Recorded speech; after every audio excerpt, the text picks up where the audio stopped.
Enfim, amigos, irmãos, amados, chegamos no capítulo 3 de Naum. Naum termina seu livro falando as razões por que o juiz condenou a nação da Síria. Então, o capítulo 3 de Naum fala as razões que Deus estava irado com a nação. Naum detalha nos versículos que seguem o que havia dentro da nação, como que era o hábito de vida deles.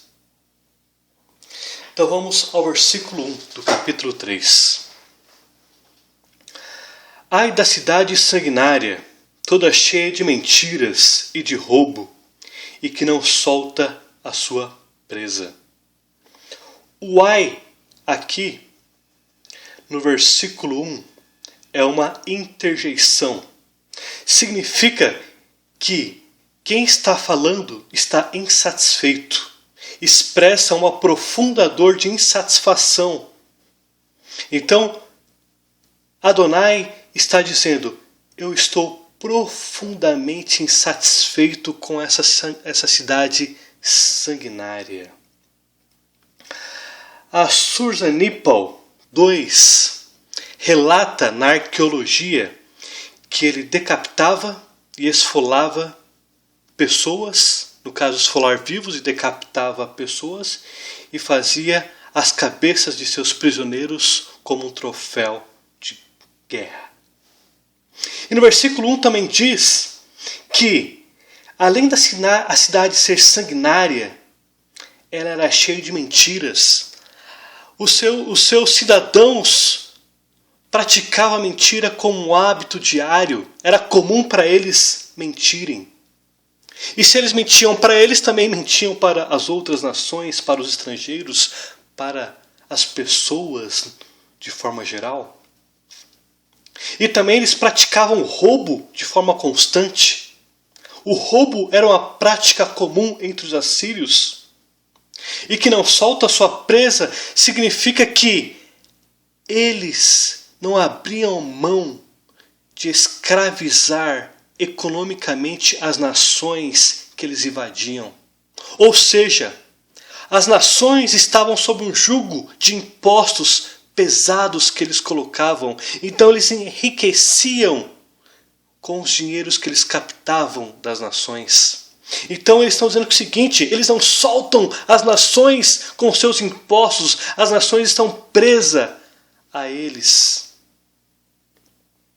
Versículo 2: eis os estalos de açoites e os estrondos das rodas, o galope de cavalos e carros que vão saltando. Versículo 3: os cavaleiros que esporeiam, a espada flamejante, o relampejar da lança e multidão de traspassados, massa de cadáveres, mortos sem fim, tropeça a gente sobre os mortos. Então versículo 2 e versículo 3 mostra o cenário. O profeta está tendo a visão dos medos e dos babilônicos invadindo a Síria. Então ele vê de uma forma, ele contempla, seria a palavra correta, os babilônicos e os medos invadindo a Síria. Então ouça os estalos, os estrondos da roda, os cavalos, os galopes e aqueles carros vindo, saltando sobre vocês. Versículo 3, os cavaleiros que esporeiam, significa que os cavaleiros naquela adrenalina para matar. As espadas sendo levantadas aos céus, brilhando contra eles. As lanças relampejando como trovões contra eles. E aquela multidões de assírios feridos. Uma massa de cadáveres apodrecendo, que é o contexto hebraico, onde seus corpos fediam em decomposição. A multidão de traspassados eram feridos, pessoas que não morriam, mas estavam extremamente feridas, traspassado de flechas, traspassado de espadas.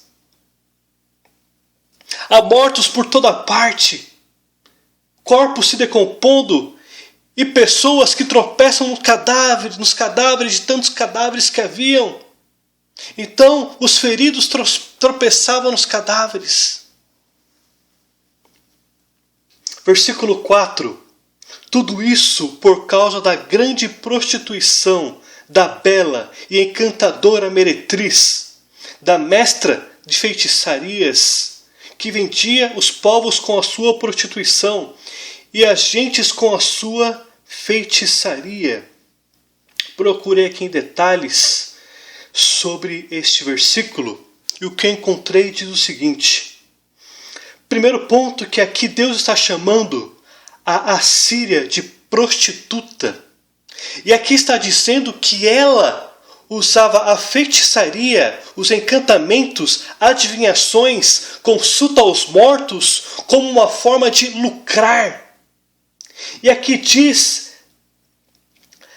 no versículo 4, que além de ela obter lucro, ela também usava isso para denegrir as famílias com feitiçarias, com práticas de falar com mortos.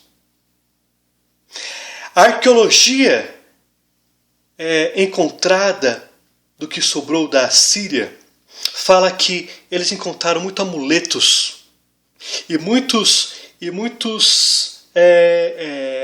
restos de materiais que era usado para adivinhações, consulta aos mortos, necromância. Então, esses materiais, havia cachorro, havia porcos, havia aves. Então, eles usavam esses animais, praticavam o sacrifício desses animais como consulta aos mortos para adivinhar futuro. Então, a arqueologia corroborando o que o versículo 4 fala.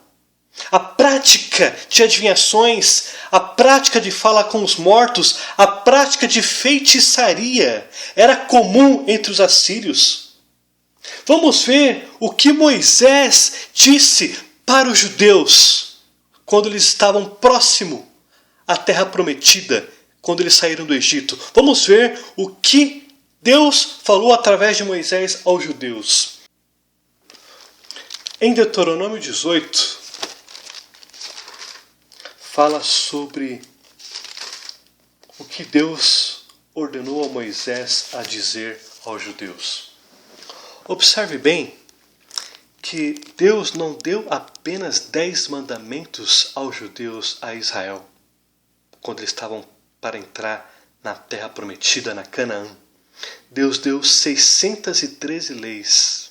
Infelizmente, por muito desconhecerem o costume judaico, não sabem que Deus deu 613 leis que falam sobre questões sociais, questão financeira, questão cerimonial, questão conjugal, a questão penal. Então agora nós vamos em Deuteronômio 18, versículo 9 ao versículo 14. Quando entrares na terra que o Senhor teu Deus te der, não aprenderás a fazer conforme as abominações das nações daqueles povos. Note que Deus está dizendo que era comum a prática de abominações desses povos. Então Deus está dizendo o seguinte: judeus, Jacó, não façam o que as outras nações fazem. Versículo 10. Não se achará em ti quem faça passar pelo fogo seu filho ou a sua filha. Ou seja, crianças eram queimadas vivas ou mortas em culto aos deuses e como uma prática de adivinhação ou como uma prática de feitiçaria. E aqui diz o seguinte: nem adivinhador, nem prognosticador, nem agoureiro, ou seja, essas abominações vocês não devem ter diante de mim. Eu não quero, judeus, eu não quero, Israel, que essa prática de adivinhação, de feitiçaria, de adivinhação, de consulta aos mortos, haja entre vocês. Versículo 11. Nem encantador, nem necromante, nem mágico, nem quem consulte aos mortos, pois todo aquele que faz tal coisa é abominação ao Senhor, e por essas abominações o Senhor teu Deus os lançará de diante de ti. E assim perfeito serás para com o Senhor teu Deus, porque estas nações que hás de possuir ouvem os prognosticadores e os adivinhadores, porém a ti o Senhor teu Deus não permitiu tal coisas. Note a prática de consulta aos mortos, a prática de feitiçaria, a prática de agourar, a prática de sacrificar animais como um ato de feitiçaria para se conquistar determinadas coisas, de falar com mortos, de prever futuros. Essa era uma prática comum entre as nações, e o Deus de Israel, quando o povo estava para entrar na Canaã, já quase no final do deserto, Deus falou: eu não quero essa prática no meio de vocês.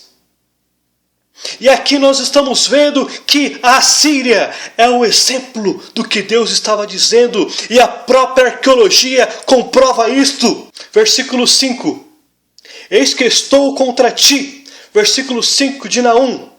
Eis que estou contra ti, diz o Senhor dos exércitos, levantarei as abas da tua saia sobre o teu rosto, e mostrarei às nações a tua nudez, e aos reinos as tuas vergonhas. O eis aqui no hebraico é hen. Eu vou mostrar aqui na versão King James Version para mostrar melhor o que significa esse eis. Versículo 5 da versão King James. Behold, behold, I am against thee, saith the Lord of the hosts, and I will discover thy skirts upon thy face, and I will show the nations thy nakedness, and the kingdoms thy shame. Behold, behold, contemplem o espetáculo, porque eu estou contra ti, diz o Senhor, Adonai Jeová de Sabaoth, o Deus que tem os anjos e as hostes celestiais contra a Assíria.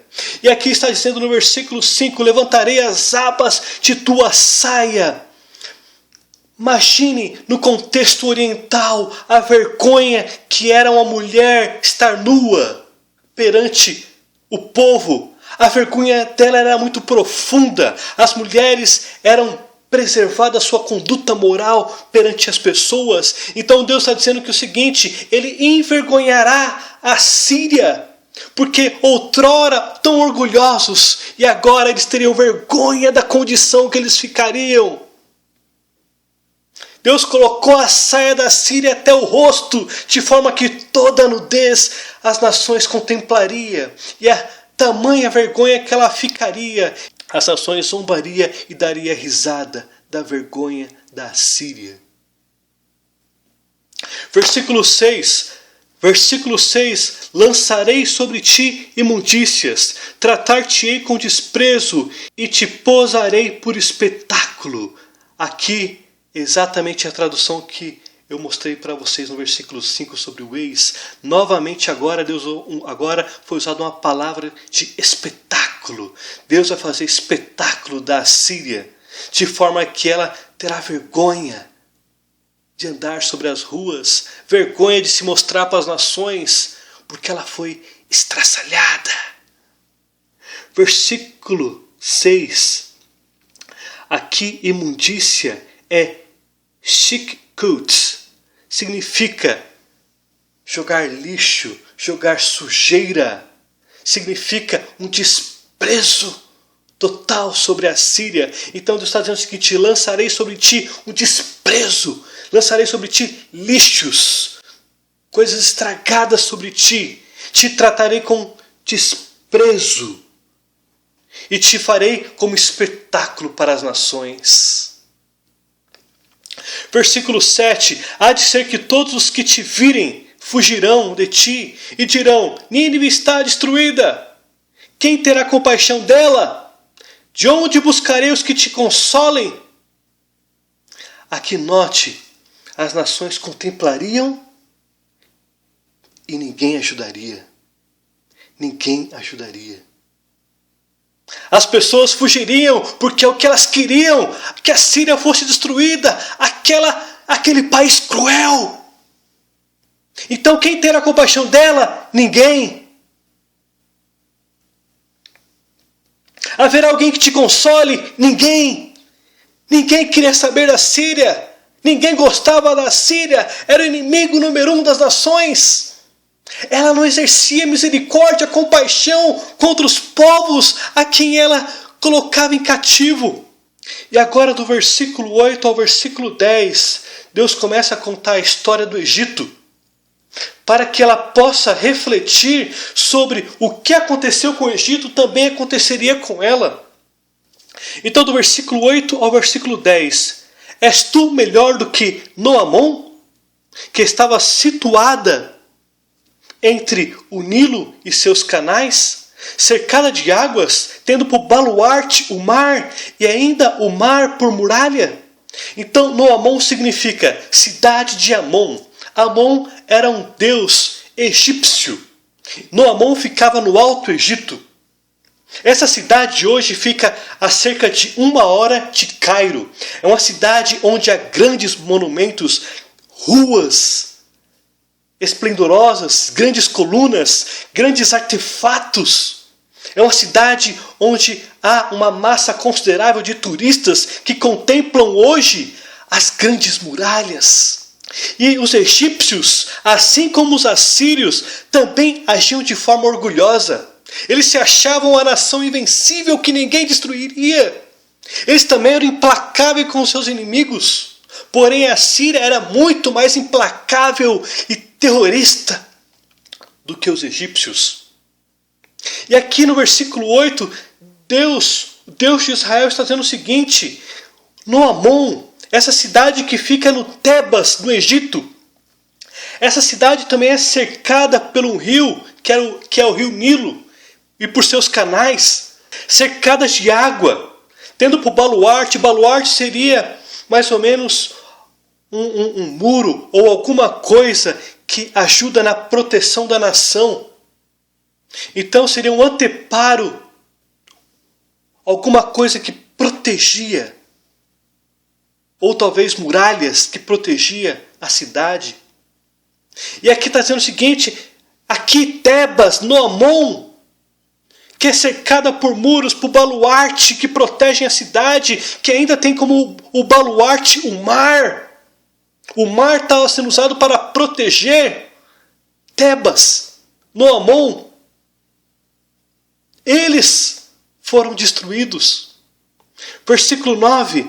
Etiópia e Egito eram a sua força, e está sem limite. Put e Líbia o seu socorro. O Egito, Noamon, Tebas, tinha como aliança militar a Etiópia. Assim como Put hoje é a Somália, e a Líbia hoje continua sendo a Líbia. Então o Egito tinha, além de ter um baluarte, que era o mar, muralhas fortes, estava situado ali entre o rio Nilo. Assim como também a Assíria estava rodeada de um baluarte, que era o rio Tigre.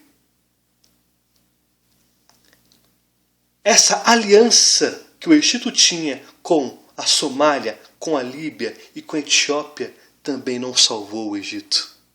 Versículo 10. Todavia ela foi levada ao exílio, foi para o cativeiro, também os seus filhos foram despedaçados nas esquinas de todas as ruas, sobre os seus nobres, os seus generais, os seus líderes, foram lançados sorte sobre eles, e todos os seus grandes foram presos com grilhões.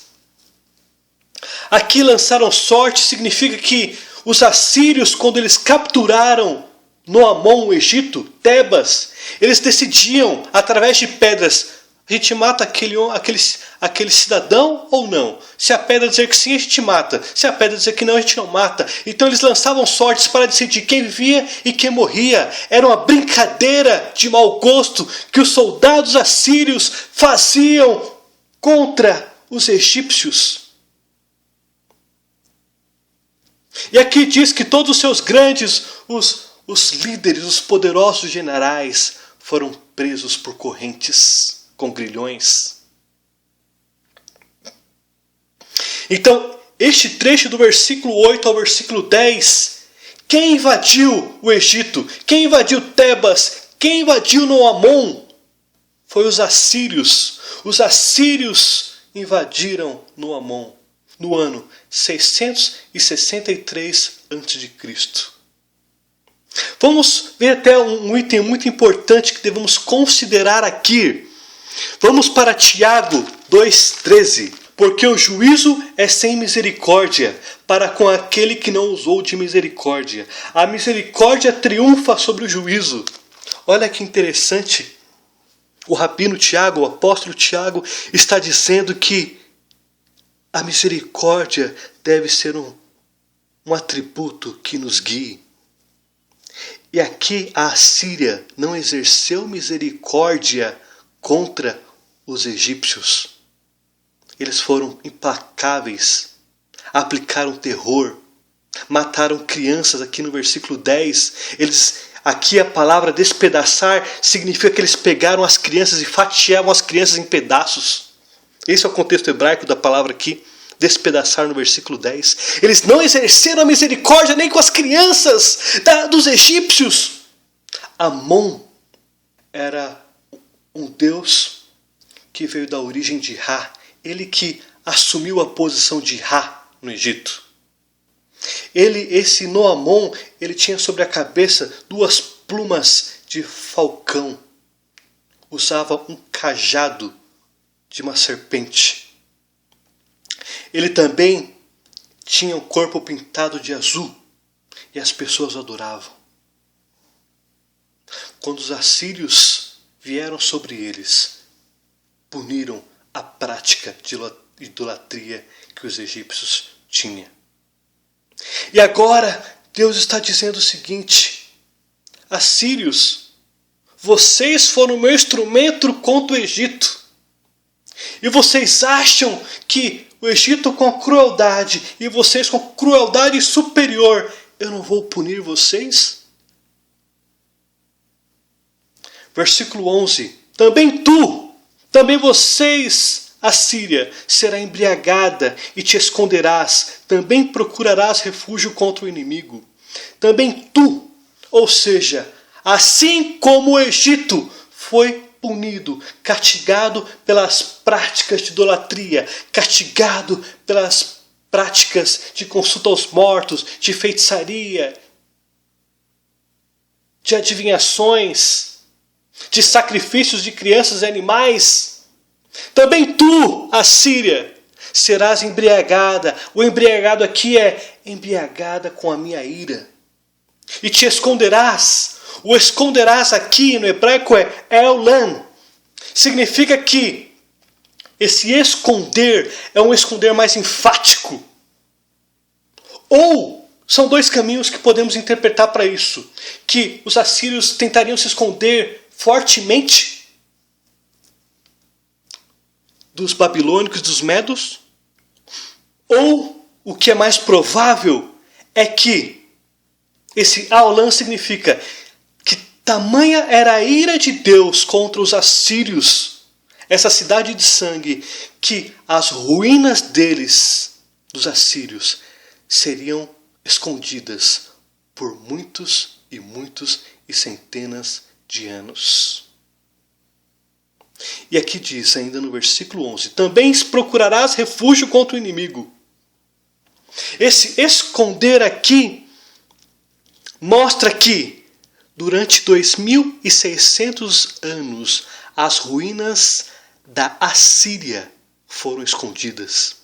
As nações achavam que não haveria nada que mostrasse que de fato a Assíria existiu no mundo antigo.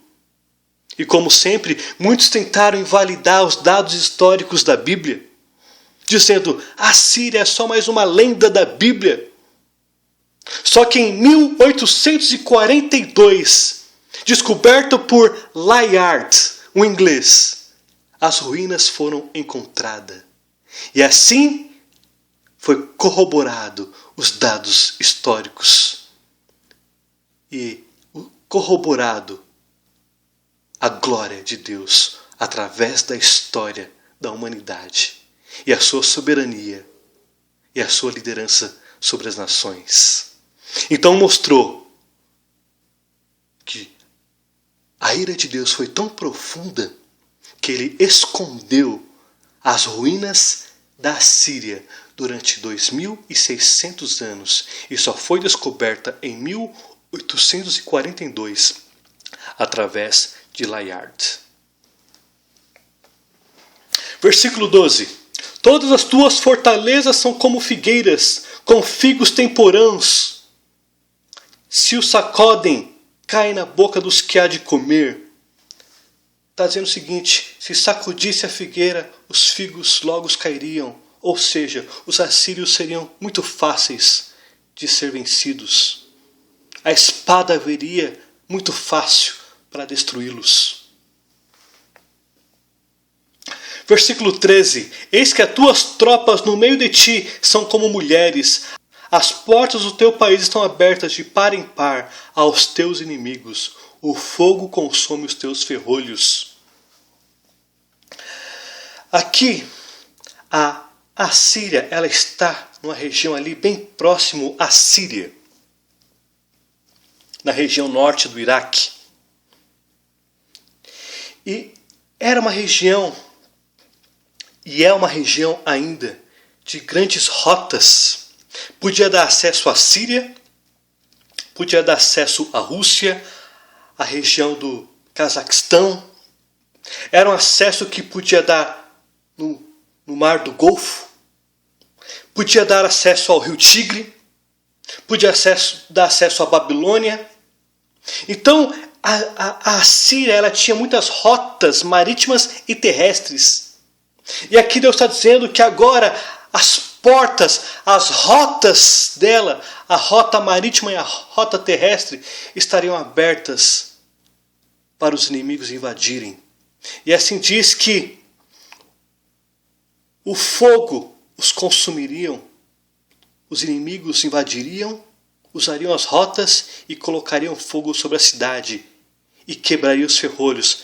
Os ferrolhos são as fechaduras das portas ou da porta de entrada da Assíria. Versículo 14. Tira a água para o tempo do cerco, fortifica tuas fortalezas, entra no barro e pisa na massa, toma forma para os ladrilhos. Aqui Deus está sendo irônico, está fazendo uma gozação contra os assírios, está dizendo: prepara a massa, prepara a água, prepara todos os utensílios para colocar sobre os muros, para protegê-los quando um inimigo tirar. Prepara tudo que vocês têm para proteger os inimigos. Deus está dizendo o seguinte: coloque todos os seus esforços, mas não vai adiantar, porque eu destruirei.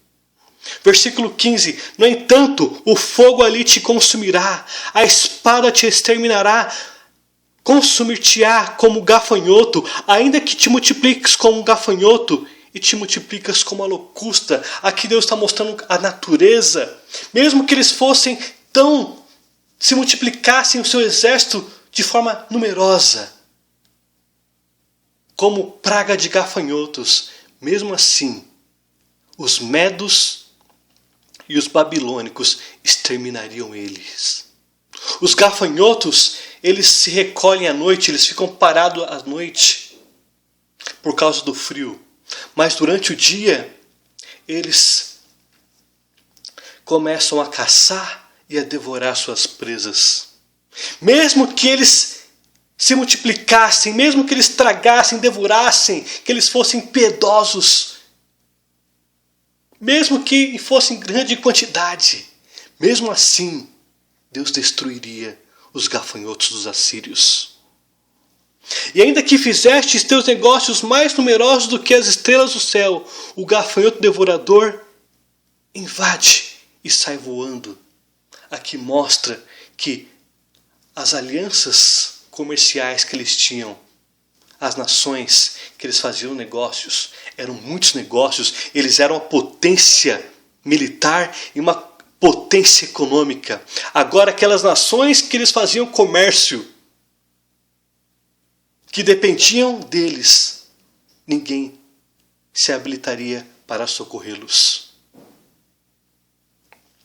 Versículo 17. Os teus príncipes são como gafanhotos, e os teus chefes como os gafanhotos grandes, que se acampam nas sebes no dia de frio, e subindo o sol voam embora, e não se conhece o lugar onde estão. Aqui no versículo 17 trata dos líderes militares, e os líderes que eram regidos pelos grandes generais. Está dizendo que agora aqueles gafanhotos que se escondiam à noite e depois durante o dia saíam para caçar, eles fugiriam porque eles seriam destruídos. Assim como o gafanhoto que se esconde à noite do frio, mas durante o dia vai à caça, agora eles fugiriam durante o dia e durante a noite para não serem pisados e mortos pelos inimigos. 18. Os teus pastores dormem, ó Assíria, os teus nobres, ou seja, os generais, dormitam, o teu povo se derrama pelos montes e não há quem ajunte. Aqui no versículo 18 está dizendo o seguinte: os generais seriam mortos, os líderes seriam pisoteados e destruídos, não haveria mais liderança na Assíria para que se ajuntasse um grupo de pessoas para tentar retalhar os babilônicos, os medos, assim como as nações inimigas. Não haveria, o povo ficou disperso e desamparado, não haveria mais líderes. E por fim, não há remédio para a tua ferida. Ou seja, o juízo foi decretado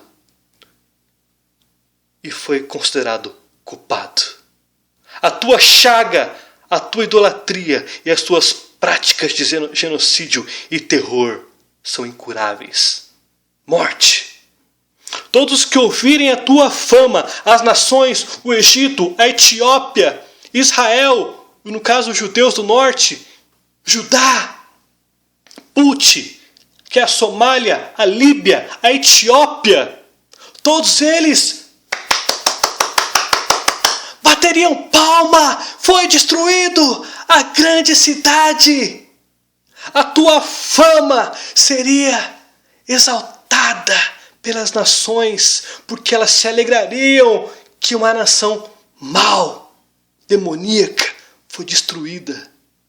Porque sobre quem não passou continuamente a tua maldade, ou seja, dessas nações, quem não foi afligida por vocês, assírios? E enfim, em 612 a.C., foi cumprido a profecia de Naum.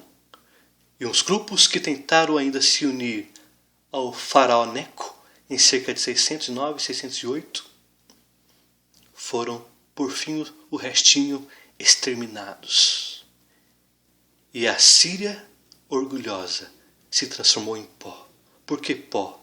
Durante 2.600 anos, não havia nenhum resquício que a Assíria existiu. E só foi descoberta em 1842 por Layard, um inglês, um britânico. E ainda hoje, na região do Iraque, ali próximo à Síria, existe uma cidade gigantesca para a arqueologia tirar da terra. Mas ainda falta muito dinheiro para fazer isso. E recentemente alguns materiais arqueológicos foram destruídos por alguns povos que andam praticando terror entre as nações. E assim terminamos o livro de Naum. O livro que mostra que Deus aplica a sua justiça. O Deus que exerce a misericórdia, mas não inocenta o culpado. Vamos, para finalizar, em Romanos 15,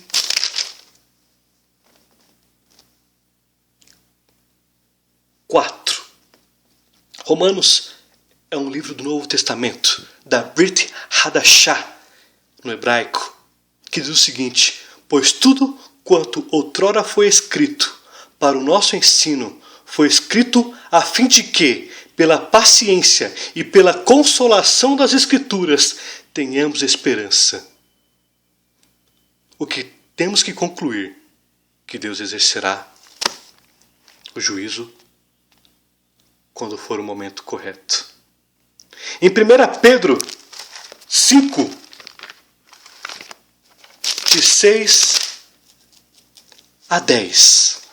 Humilhai-vos, portanto, sobre a poderosa mão de Adonai, para que ele, em tempo oportuno, vos exalte, lançando sobre ele toda a vossa ansiedade, porque ele tem cuidado de vós. Sede sóbrios e vigilantes, o diabo, vosso adversário, anda em derredor como um leão que ruge, procurando alguém que possa devorar. Resisti-lhes firmes na fé, sendo certos de que os sofrimentos iguais aos vossos estão se cumprindo na vossa irmandade espalhada pelo mundo. Ora, o Deus, Adonai de graça, quem em Yeshua vos chamou à eterna glória, depois de terdes sofrido por um pouco, ele mesmo há de aperfeiçoar, firmar, fortificar e fundamentar. Versículo 11. A ele seja o domínio pelos séculos dos séculos. Amém. Yohana, capítulo 3, versículo 36. Da Brit Hadashah do Novo Testamento. Por isso, o que crê no Machia, no Filho, tem a vida eterna. O que, todavia, se mantém rebelde contra o Filho, Machia, Yeshua, Jesus, não verá a vida. Mas sobre ele permanece a ira de Deus. Deus, Adonai e Yahweh, Jeová Tsabaoth, tem dado vida a todos. Tem dado oportunidade de arrependimento das práticas idólatras que muitos de nós vivíamos. Deus tem dado, Adonai tem dado a oportunidade das nações, dos estados, das cidades se arrependerem através de Yeshua, Jesus. O tempo está passando. Aquele que negar o Criador, o Deus de Israel, Adonai, Deus considera como rebelde. Não seja você como rebelde. Curve-se o seu coração para adorar o Criador dos céus e da terra. O Deus, o Adonai, que usou a Síria para disciplinar o Egito. Depois usou a Babilônia e os Medos para disciplinar a Síria. E assim, Deus usa a política externa, as nações, a guerra, a natureza, para chamar as nações ao arrependimento. E a única forma de obter salvação é através do Machia de Israel, do Messias, Jesus. Baruch atah Adonai Eloheinu,